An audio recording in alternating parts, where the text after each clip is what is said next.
આગ્રાના તાજમહેલમાં વર્ષમાં 3 દિવસ ઉર્ષ યોજાય છે। આ 3 દિવસ 30 ફૂટ ઊંડા તહેખાનામાં શારજહાં તથા મુમતાઝની કબ્ર ઉપર ચાદર ચડાવાય છે। 3 દિવસ તાજમહેલમાં આવવા માટે કોઈ જ ચાર્જ લેવામાં આવતો નથી। આ ઉર્ષમાં હજારો લોકો ઉમટી પડે છે। જુઓ અહેવાલ।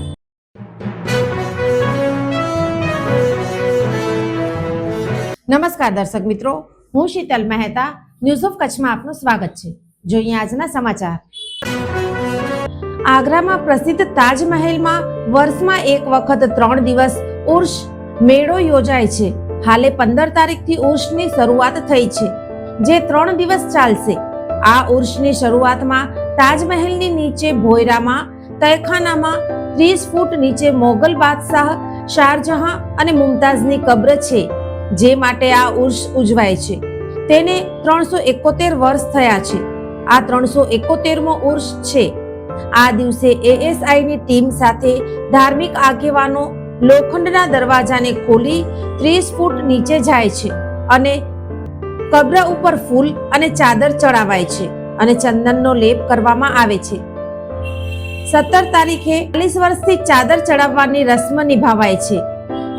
આ દિવસોમાં 1720 મીટર ચાદર ચડાવવામાં આવે છે અને 82 વર્ષના હાજી હાયરુદ્દીન તાહિર, જે ખુદામ એ રોઝા કમિટીના અધ્યક્ષ છે, તે આ વિધિ પૂર્ણ કરશે।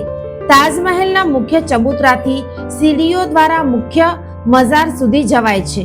આ 3 દિવસ ઉર્ષમાં મોટી સંખ્યામાં ભાવિકો અને પર્યટકો ઉમટી પડે છે તથા આ 3 દિવસ નીચે તહેખાનામાં પણ જઈ શકાય છે અને આ 3 દિવસ તાજમહેલ જોવા માટે કોઈ જ ચાર્જ લેવામાં આવતો નથી।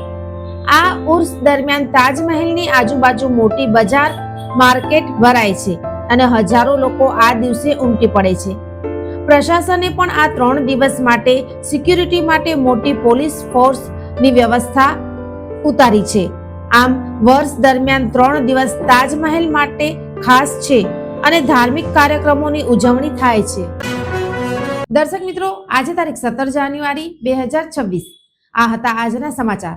આવતીકાલે ફરી મળીશું। ત્યાં સુધી મને રજા આપશો। નમસ્કાર।